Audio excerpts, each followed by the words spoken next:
हाय kids, आज आपके SST में हम पहला चैप्टर पढ़ेंगे द यूनिवर्स। ओके, तो आपको मेरे साथ रीडिंग करनी है। Have you ever observe the sky? क्या आपने कभी अपने आसमान को देखा है रात में? The sun shines brightly during the day. सूरज क्या होता है? दिन के समय चमकता है। But at night, if you look at the sky, we find small twinkling stars and the glowing white moon. जब आप रात को आसमान में देखते हैं तो आपको क्या दिखता है? छोटे छोटे तारे और चांद दिखता है ना? चंद्रमा दिखता है अलग अलग शेप्स में, अलग अलग दिन। तो यहाँ पे क्या पूछ रहे हैं? Do you know Eva what are heavenly bodies? पापा बता रहे हैं ईवा को कि आपको पता है हेवनली बॉडीज़ किसको बोलते हैं? नो पापा, आई डोंट। ईवा ने क्या कहा पापा से कि उसे नहीं पता। तो उसके पापा बता रहे हैं कि हेवनली बॉडीज़ किसको बोलते हैं। Come on, I will tell you. The sun, the moon and the stars along with the planets are called heavenly bodies और सेलेस्टियल बॉडीज़। अब देखिए दो नए टर्म्स आपको इंट्रोड्यूस हो रहे हैं। कौन कौन से? हेवनली बॉडीज़ और सेलेस्टियल बॉडीज़। चलिए समझते दोनों क्या होता है। जब हम रात को आसमान में देखते हैं तो हमें इस प्रकार से बहुत सारे तारे दिखाई देते हैं, है ना? दिखाई देते हैं कि नहीं दिखाई देते हैं? ये चीज़ें क्या कहलाती हैं? हमारी सेलेस्टियल बॉडीज़ या हेवनली बॉडीज़। मतलब जो आसमान में रहने वाले तारे, सूरज, चाँद, प्लैनेट्स, ये सभी क्या कहलाते हैं? सेलेस्टियल बॉडीज़ या हेवनली बॉडीज़ कहलाते हैं। ओके बच्चों, है ना? फिर से रिपीट कर रही हूँ। The sun, the moon, the stars, the planet are all called heavenly bodies और सेलेस्टियल बॉडीज़। इवन जो हम सैटेलाइट्स छोड़ते हैं रॉकेट के थ्रू, वो भी सेलेस्टियल बॉडीज़ कहलाती है। ये हमारा सन है और इस प्रकार से जो प्लैनेट्स हैं वो आसमान में सन के चक्कर लगाती है। इस चक्कर को हम क्या बोलते हैं? रिवॉल्यूशन। ओके, एक प्लैनेट जो है अपने ही ऑर्बिट, ये लाइंस जो दिख रही है ना, ये इनका रास्ता है। इन रास्तों को हम क्या बोलते हैं? ऑर्बिट बोलते हैं। ओके, इसी ऑर्बिट पे वह घूमती है। अगर ये अपना ऑर्बिट छोड़ के इधर आ गई तो फिर दोनों में टक्कर हो सकती है। लेकिन यहाँ पे जो फोर्स होता है उसकी वजह से क्या होता है कि वह एक दूसरे के ऑर्बिट में नहीं जाते हैं। ये काफ़ी दूर दूर हैं। फर्स्ट प्लैनेट क्या है? मरकरी है ना? आप बुध ग्रह जानते हो ना? मरकरी सन के सबसे करीब होती है। देन नेक्स्ट प्लैनेट क्या है? वीनस है। ओके, शुक्र ग्रह, है ना? वीनस जो होती है वो सेकंड प्लैनेट होती है सन से। अब देखिए मरकरी जो है सन से बहुत पास में है, इसी वजह से क्या होगा? सन काफ़ी हॉट है तो मरकरी भी काफ़ी हॉट होती है। देन सेकेंड आपकी वीनस होती है। आप इवनिंग तारा बोलते हो ना, शाम का तारा और सुबह का तारा जो बहुत चमकदार होता है, हमको अर्थ से दिखता है, वह वीनस प्लैनेट है। ओके, ये शाम और सुबह को दिखता है। ये काफ़ी चमकदार होता है। क्यों? क्योंकि इसके आजू बाजू जो क्लाउड्स हैं उस पर जब सन की रोशनी पड़ती है तो वो बहुत ज़्यादा चमकता है। ओके, देन सेकंड प्लैनेट हो गया वीनस। देन थर्ड प्लैनेट कौन सा है? हमारा अर्थ, है ना? आपका थर्ड प्लैनेट कौन सा है? सन से अर्थ। यहाँ हम लोग रहते हैं। इस प्लैनेट में क्या है? जीवन है, लाइफ है, एयर है, वाटर है। ओके, और ये सबसे सुंदर ग्रह है। ठीक है, सेलेस्टियल बॉडी में क्या आ जाएगा? अर्थ के पास अपना एक मून भी है। ओके, इसी प्रकार से अलग अलग ग्रह जो 8 प्लैनेट्स हैं वह आपको यहाँ पे लाइन से दिखाई देती हैं। देन अर्थ के बाद फोर्थ प्लैनेट कौन सा आता है? मार्स। देन क्या आता है? जुपिटर। जुपिटर सबसे बड़ा प्लैनेट होता है। इन सभी प्लैनेट्स में सबसे बड़ा कौन सा है? जुपिटर है। जुपिटर भी इतना बड़ा होता है कि वह अर्थ से दिखाई देता है, मार्स भी अर्थ से दिखाई देता है, और कौन सा दिखाई देता है, वीनस। ये 3 ग्रह जो हैं, ये 3 प्लैनेट्स जो हैं वो हमें अर्थ से दिखाई देते हैं। Then what is the next planet, Saturn, शनि ग्रह। ओके, सैटर्न में काफ़ी सारे वर्ल्ड्स बने हुए हैं इस तरीके से। वो क्या है, गैस और धुएं का गोला है। ठीक, ये जो साइड में दिख रहा है ना, ये बहुत रंगीन होता है सैटर्न में। सैटर्न जो प्लैनेट है उसकी पहचान ही इस सर्कल से बनती है। Then what is the next planet, Uranus, and then last is Neptune.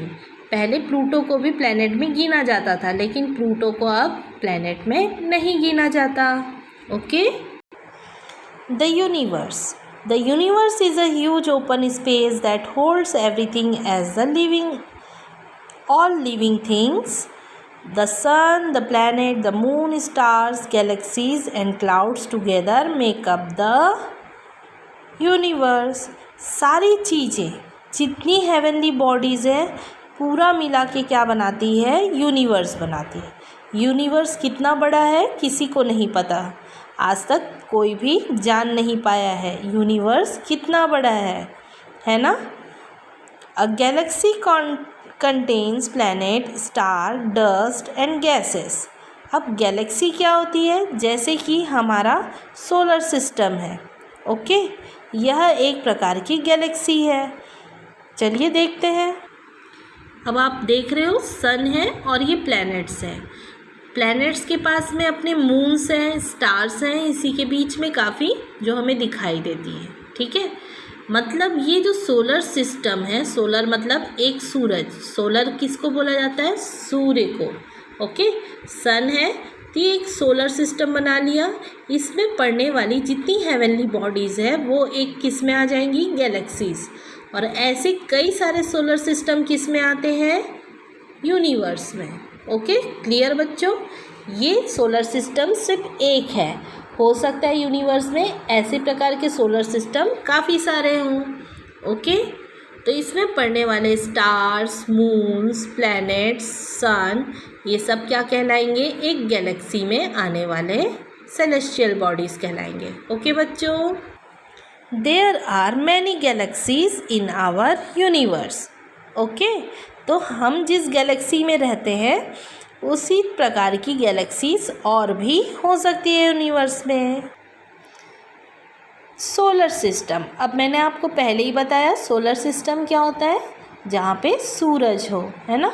सूरज के चक्कर सारे ग्रह लगाते हैं तो वह क्या बना देता है, एक सोलर सिस्टम बना देता है। Okay, the sun, its family of planets, their satellites और the moons and other heavenly bodies like asteroids and comets form the solar system.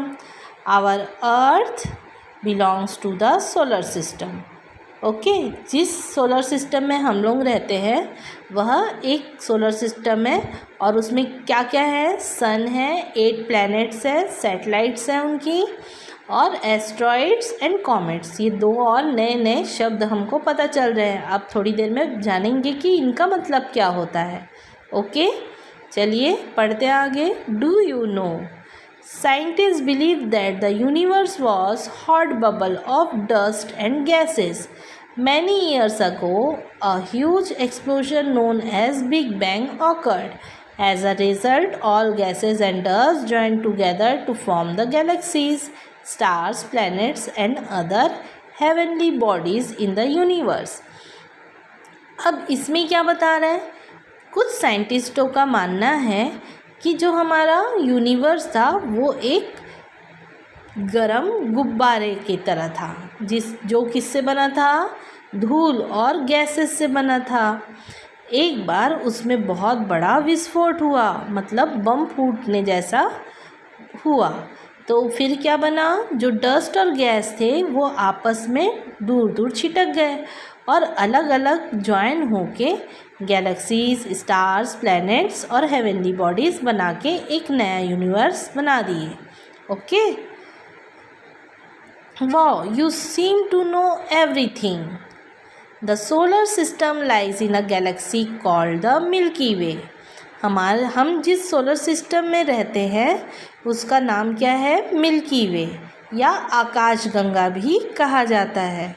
Okay, there are 8 planets in the solar system.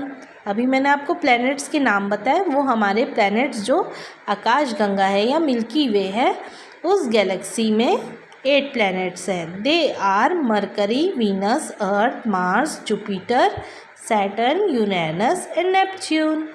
The solar system consists of the sun, 8 planets, their satellites, rocky materials and dust. अब देखिए यहाँ पे moons कहा जा रहा है। Okay, their satellites मतलब जो 8 प्लैनेट्स हैं। कुछ प्लैनेट्स के पास, जैसे अर्थ के पास अपना एक मून है, वैसे ही कुछ प्लैनेट्स जैसे सैटर्न, जुपिटर, यूरेनस, नेपच्यून, इनके पास में भी अपने अपने चांद है। ओके, मून है। तो उसमें क्या होता है कि हमारे पास सिर्फ एक है, इनके पास थोड़े ज़्यादा है। ठीक है, हम पढ़ते जाएंगे और पता चलेगा कि इनके पास में कितने कितने मून हैं। हमारे पास एक है, इनके पास काफ़ी सारे मून्स हैं। तो चलिए आगे पढ़ते हैं। और क्या है? The sun is the centre of the solar system. The earth is the third planet from the sun. All the planets are earth's neighbour. क्या बता रहा है? सन जो है सोलर सिस्टम का मिडिल है और उसके चारों ओर सारे प्लैनेट्स घूम रहे हैं। अर्थ के नेबर्स कौन कौन है? तो वीनस है, मार्स एंड जुपिटर जो हमें खुली आंखों से दिखता है। मरकरी हमें कई सालों बाद कभी कभार दिखता है। All the planets move around the sun. The earth is the only planet that has air and water, the conditions necessary to support life. अब अर्थ में ही जीवन क्यों है, लाइफ क्यों है? क्योंकि वहाँ क्या है? एयर एंड वाटर है और वो लाइफ को सपोर्ट करता है। बिना एयर एंड वाटर के हम मर जाएंगे। बाकी प्लैनेट्स में वो चीज़ नहीं है। अब चलिए प्लैनेट्स के बारे में पढ़ते हैं। All the planets including the earth move around the sun in their orbit. मैंने बताया था आपको कि जो planets होते हैं वो उनकी orbits होती है, मतलब रोड होता है उनका।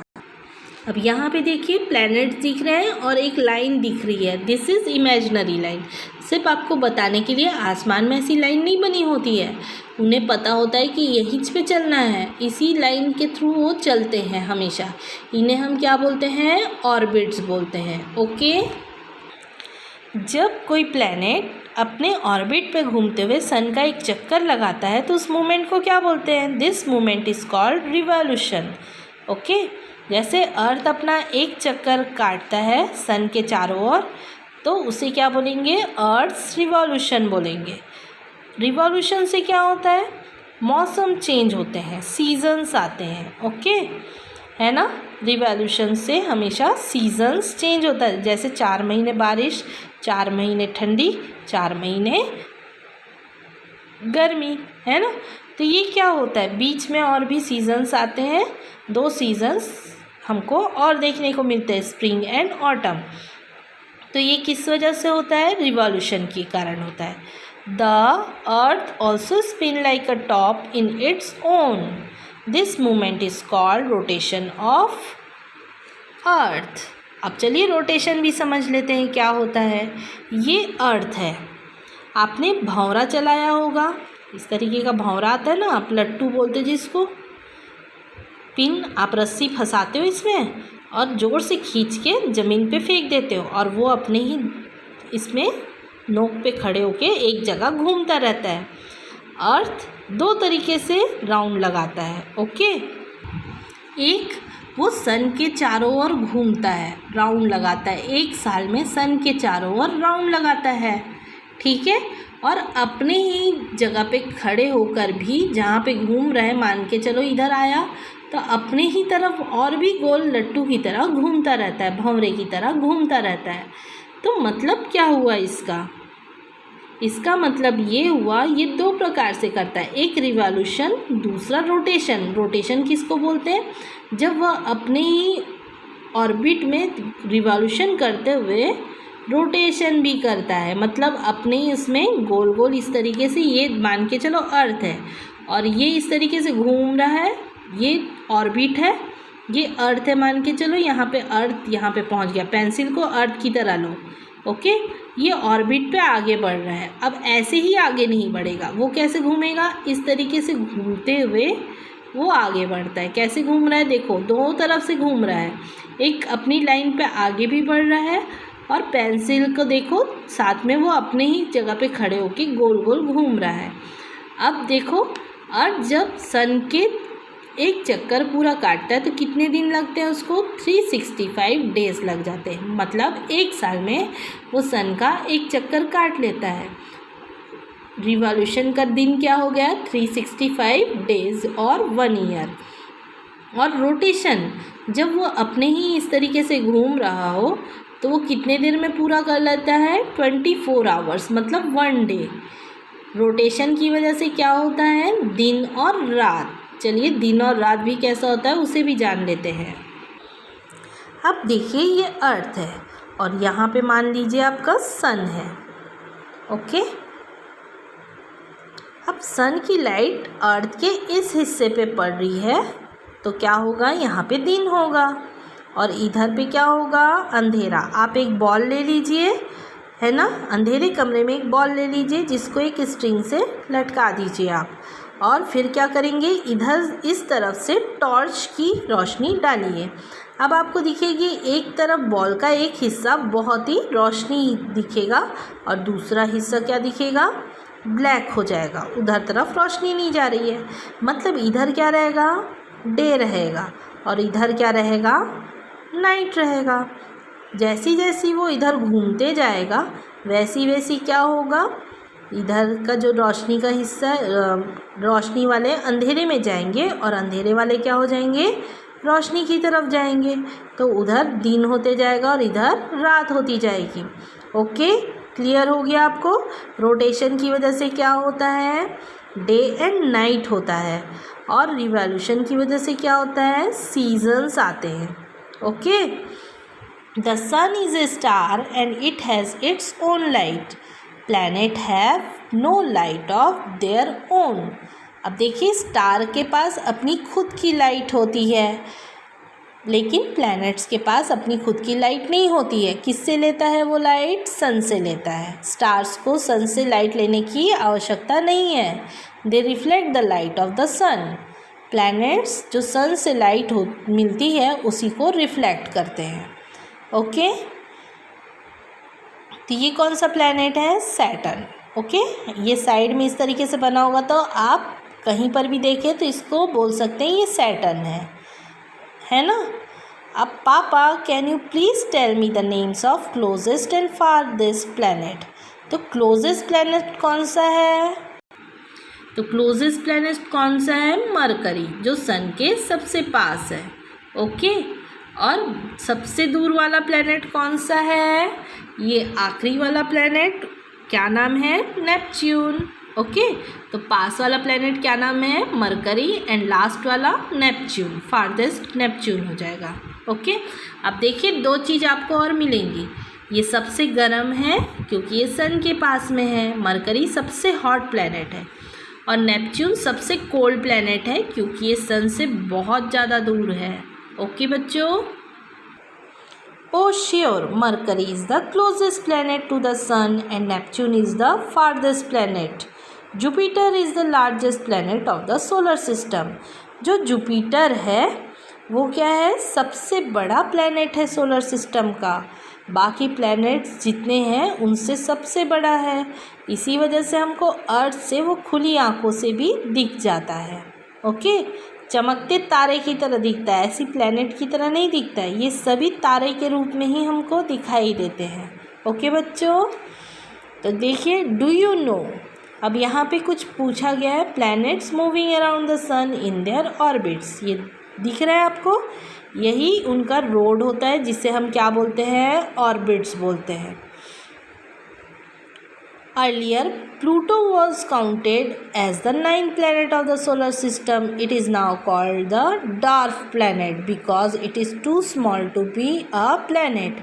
अब हमारे जो प्लैनेट्स की संख्या थी 8 के बजाय कितनी थी, 9 प्लैनेट्स हुआ करती थी। उसमें एक नाम किसका था, प्लूटो का था। किसका था, प्लूटो। ओके, लेकिन प्लूटो क्या है, बहुत ही ज़्यादा छोटा। डार्फ मतलब क्या होता है, छोटा, बौना। ओके, तो छोटा प्लैनेट होने की वजह से क्या हुआ, उसे प्लैनेट से काउंट से हटा दिया गया। प्लैनेट उसे नहीं मानते हैं अब। ओके, चलिए आगे पढ़ते हैं। स्टार्स क्या होते हैं, चलो देख लीजिए। Stars are huge ball of hot gases. अब स्टार्स क्या होते हैं, जो तारा होती हैं वो बहुत बड़ी बॉल होती है, किसकी, गरम गैसेस की। They have their own heat and light. देखिए स्टार में सन भी आता है। सन किससे बना होता है, हीलियम गैस से बना होता है। ओके, उसके पास अपनी खुद की लाइट और हीट होती है, वो हमेशा जलता रहता है ना। सेम स्टार्स में दूसरे स्टार्स भी आ जाते हैं, उनके पास में भी अपनी हीट एंड लाइट होती है। They are huge in size but appear small because they are very far from earth, है ना, हमसे बहुत दूर है। स्टार्स जो है हमारे से बहुत दूर हैं, इसी वजह से वह हमें छोटे छोटे दिखाई देते, लेकिन एक्चुअल उनकी साइज़ क्या है, वो सूरज से भी बड़े हैं, सन से भी बड़े हैं। इसी वजह से हमें उतनी दूर होने के बावजूद हमें दिखाई देते हैं। ठीक है, sun is also a star. It is the closest star to the earth, hence it appears very big.